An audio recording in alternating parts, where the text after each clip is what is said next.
प्रिय मित्रों, नमो नमः। नमः संस्कृता। आइए हम लोग जो प्रश्नोत्तरी पहले से कर रहे थे, यूपी टेट और सी टेट की परीक्षाओं को ध्यान में रख के आदर्श प्रश्नोत्तरी, तो भाग 9 तक हो चुका है। भाग 10वां स्टार्ट करती हूँ मैं। आज भाग 10वां कराना है। तो चलिए प्रश्नोत्तरी स्टार्ट करते हैं। पहले प्रश्न को पढ़ते हैं। निम्नलिखित पद को पढ़कर 1 से 5 तक के प्रश्नों का उत्तर दीजिए। तो 1 से 5 पहले ये श्लोक है, श्लोक को पढ़ना है और इसमें उसके अर्थ को समझते हुए नीचे के प्रश्नों का हल करना है। तो चलिए पहला मैं श्लोक को पढ़ती हूँ, देखते हैं। केयूराणि न भूष्यन्ति पुरुषं हारा न चंद्रोज्ज्वला न स्नानं न विलेपनं न कुसुमं न अलंकृता मूर्धजा वाणिक्या सम अलंकृतो पुरुषं या संस्कृत्या धार्यते क्षीयन्ते खलु भूषणानि सत्तम वाग्भूषणम भूषणम। कह रहे हैं कि केयूर का आभूषण, मतलब ये श्लोक मनुष्य की वाणी पर डिपेंड किया है, या मनुष्य की वाणी को बताते हुए कहा गया है कि मनुष्य को एक सुंदर मीठी आवाज में बोलना चाहिए जो दूसरों की अच्छी लगे। और कहा गया है ना कि बोली ऐसा बोलिए से मन का आपा खोए औरन को शीतल करे और आप वो शीतल हो। तो ऐसे ही है, इसमें वो हिंदी में ऐसा कहा गया है, यही बात इसमें संस्कृत में कही गई है। तो संस्कृत में कैसे कही गई है देखिए।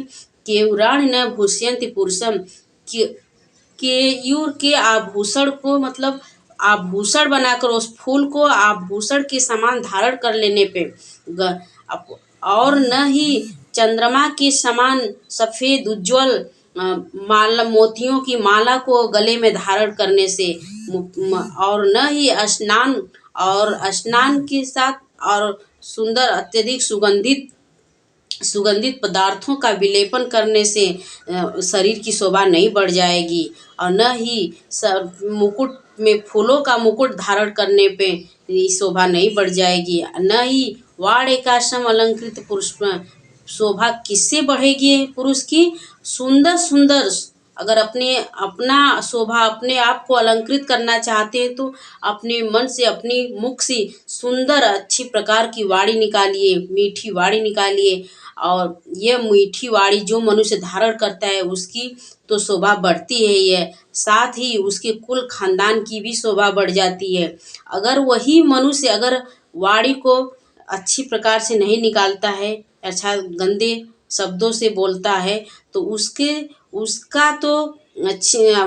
मतलब नाश तो होता ही, अर्थात उसके तो लोग मतलब शिकायत तो करते ही हैं, और उसकी कुल खानदान का भी शिकायत होती है।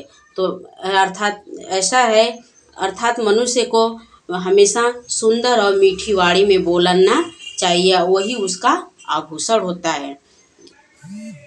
इसका अर्थ यही हुआ। तो मनुष्य को हमेशा सुंदर मीठी वाणी में बोलना चाहिए, सबसे बड़ा आभूषण उसका वही है। तो ऊपर देखते हैं और आते हैं प्रश्न पे। आशा करती हूँ कि श्लोक का अर्थ समझ में आ गया होगा। तो चलिए आइए प्रश्न को देखते हैं। उपर्युक्त पद किस कवि से संबंध है? मार्क्स से, कि कालिदास की, कि भारवी की, कि भर्तृहरि की? तो यह ऑप्शन नंबर डी राइट होगा। ये भर्तृहरि के नीति शतकम से श्लोक को लिया गया है, तो इसमें ऑप्शन नंबर डी राइट है। उपर्युक्त श्लोक में किसकी विशेषता बताई गई है? आभूषण की, पुरुष की, कुसुम की, वाणी की? तो उपर्युक्त श्लोक में वाणी की विशेषता बताई गई है। मनुष्य को कैसी वाणी बोलना चाहिए उसकी विशेषताएं बताई गई है। कौन सा आभूषण कभी नष्ट नहीं होता? बाजूबंद, सुसंस्कृत वाणी, पुष्पहार, मणिहार? तो अब मनुष्य का सुसंस्कृत मीठी वाणी ही कभी नष्ट नहीं होती है। आदमी नहीं रहता है फिर भी उसकी वाणी का यश गान होता रहता है। उपर्युक्त श्लोक में छंद हैं शिखरणी, शार्दूल विक्रीडित, स्नग्धरा और मंदाक्रांता। तो ऑप्शन नंबर बी राइट होगा। शार्दूल विक्रीडितम छंद है। और संस्कृता में धातु प्रत्यय बताइए। श्रम प्लस क्री प्लस कत प्लस टॉप। और बी श्रम प्लस क्री प्लस टॉप, श्रम प्लस क्री प्लस लेफ्ट प्लस टॉप, श्रम क्री यत टॉप। तो कौन सा ऑप्शन राइट होगा इसमें? तो ऑप्शन नंबर ये राइट होगा। श्रम, देखिए स और ऊपर जो बिंदी है वो म में हो जाएगी, हलंत हो जाएगा श्रम। ये क्री है और कत प्रत्यय और टाप प्रत्यय। टाप संस्कृता स्त्री शब्द है इसलिए टाप प्रत्यय लगा है। टाप प्रत्यय स्त्रीयंत प्रत्यांत पद है। नेक्स्ट चलते हैं। बाह्य प्रश्न के अंतर्गत नहीं आता है संवार, नाद, विवार। ये सब बाह्य प्रश्न के अंतर्गत आते हैं। कौन सा नहीं आता है? तो स्पृष्ट नहीं आता है। अस्पृष्ट किसको कहा जाता है? तो क से म तक के शब्दों को स्पृष्ट में कहा गया है। खर प्रत्याहार का बाह्य प्रश्न है संवार, नाद, घोष, विवार, श्वास, अघोष, उदात्त, अनुदात्त, स्वरित, अल्प प्राण और महापार प्राण। तो बताइए इसको। तो इसमें खर प्रत्याहार के अंतर्गत विवार, श्वास और अघोष आते हैं। तो इसका ऑप्शन नंबर बी राइट होगा, विवार, श्वास और अघोष। आगे देखते हैं हम लोग। ऋकार के भेद हैं 18, 12, 30 और 16। तो ऋकार के कितने भेद होंगे? ऋकार के 12 भेद हैं। री और री दोनों को मिला के 12 भेद हैं और दोनों का 30 होते हैं। तो इसमें 12 हैं और सबका 18 भेद होते हैं। उपध्यमानी नाम, उपध्यमानीय का उच्चारण स्थान है तालु, जिहा, मूर्धा, ओष्ठ। जो कि मैं कल की वीडियो में भी बताई कि किसका किसका कौन सा उच्चारण स्थान है। चलिए आज भी देख लेते हैं हम लोग। ईचु शयानाम तालु और ऋतु रसाणाम मूर्धा और जिह्वा का क्या होगा? ओष्ठ क्या? उपध्यमानी नाम ओष्ठ। तो इसका ऑप्शन नंबर डी राइट होगा, उपध्यमानी नाम ओष्ठ, जिह्वा मूली कंठ। और नेक्स्ट क्वेश्चन है पर रूप संधि का सूत्र है अदेंगुण वृद्धिरादेच इको एड़ची एंगी पर रूपम। तो बताइए अदेंगुण किसका सूत्र है? तो ये गुण संधि का है और वृद्धिरादेच ये वृद्धि संधि का है। इको एड़ची एड़ संधि का है और एंग पर रूपम यह पर रूप संधि का है। तो ऑप्शन नंबर डी राइट होगा, ये पर रूप संधि का है। और सांगी जय का संधि विच्छेद है सांगी जय, सांगिन जय और सांगिन जय और सांगिंग जय। तो कौन सा ऑप्शन राइट होगा इसमें? तो ऑप्शन नंबर सी राइट होगा इसमें, सांगिन जय। और नेक्स्ट क्वेश्चन है द्रोणोविही किस सूत्र का उदाहरण है? प्रातिपदिकार्थ लिंग परिणाम वचन मात्रे प्रथमा संबोधने च प्रातिपदिकार्थे प्रथमा। तो इसमें ऑप्शन नंबर ए राइट होगा, प्रातिपदिकार्थ लिंग परिणाम वचन मात्रे प्रथमा द्रोणोव्रीहि का सूत्र है। नेक्स्ट क्वेश्चन है गगनान शतम दंडयति यह किस विभक्ति का उदाहरण है? प्रथमा, द्वितीया, तृतीया और चतुर्थी। तो ऑप्शन नंबर बी राइट होगा, ऑप्शन नंबर बी राइट होगा, द्वितीय विभक्ति का उदाहरण है ये। अब्राह्मण में समास है नए बहुब्री, द्विगु, नए तत्पुरुष और द्वंद्व। तो कौन सा ऑप्शन राइट होगा इसमें? तो ऑप्शन नंबर सी राइट होगा, अब्राह्मण नए तत्पुरुष समास का उदाहरण है। और नेक्स्ट क्वेश्चन है लतायाम किस विभक्ति एवं वचन का रूप है? चतुर्थी विभक्ति एक वचन, तृतीया विभक्ति एक वचन, पंचमी विभक्ति एक वचन कि सप्तमी विभक्ति एक वचन। तो ऑप्शन नंबर डी राइट होगा, लतायाम। देखिए जो कि हम अगर रूप पढ़े रहेंगे तो हमें देखने से ही समझ में आ जाएगा कि ये किस विभक्ति का रूप है। तो लतायाम, लतायाम सप्तमी विभक्ति एक वचन का रूप है। आइए नेक्स्ट प्रश्नोत्तरी को देखते हैं। अभवः पद में लकार एवं वचन है। ये है लट लकार प्रथम पुरुष एक वचन, बी है लोट लकार प्रथम पुरुष द्विवचन, सी है लंग लकार प्रथम पुरुष मध्यम पुरुष एक वचन, और डी है लंग लकार मध्यम पुरुष बहुवचन। तो ऑप्शन नंबर सी राइट होगा। लंग अभव लंग लकार मध्यम पुरुष एक वचन। लंग मतलब भूतकाल, भूतकाल के मध्यम पुरुष एक वचन का रूप है। विद्वद विद्वद औषधम किस कवि के लिए प्रसिद्ध है? दंडी के लिए, श्रीहर्ष के लिए, माघ के लिए कि भारवी के लिए? तो विद्वद औषधम श्रीहर्ष के लिए है, दंडी के लिए और माघ के लिए माघे माघे संति त्रयो गुण। माघ तो तीनों गुणों के राजा हैं। षष्ठी संख्या को हिंदी में कहते हैं 64, 66, 76 और 68।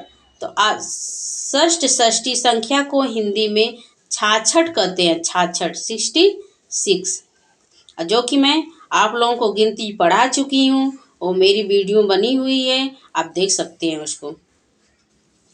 पठन में प्रकृत प्रत्यय है पठ प्लस ल्यूट, पठ प्लस कत्वा, पठ प्लस शानज, पठ प्लस सिरित। तो पठन में कौन सा प्रत्यय है?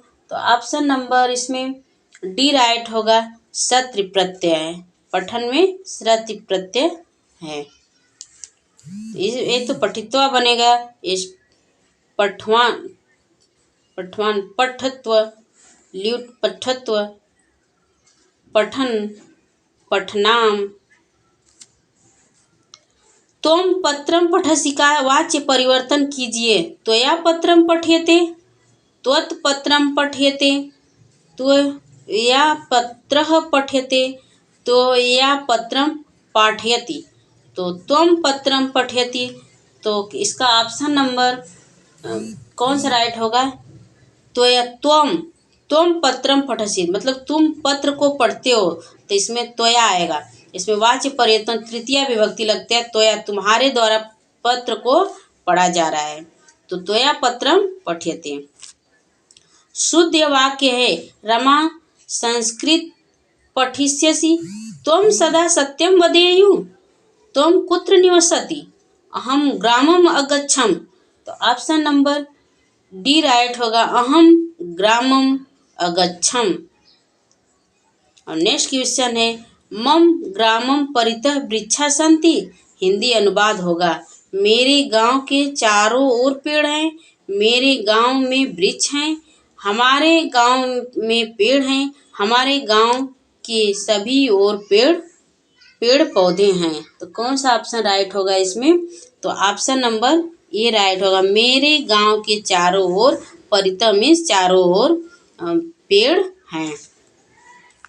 और नेक्स्ट क्वेश्चन है लूता का हिंदी अर्थ है भौरा, मछली, मकड़ी, भालू। तो क्या होगा इसमें लूता का? तो ऑप्शन नंबर इसमें सी राइट होगा, मकड़ी है। मकड़ी है, आपकी मकड़ी की पर्यायवाची आप देख सकते हैं, मैं पिछले वीडियो में कराई हूँ। और नेक्स्ट क्वेश्चन देखते हैं। देखिए लघुत्रयी के अंतर्गत सम्मिलित हैं रघुवंशम, मेघदूतम, कुमार संभवम। तो प्रयुक्त तीनों लघुत्रयी यही तो हैं तीनों, रघुवंशम, कुमार संभवम, मेघदूतम।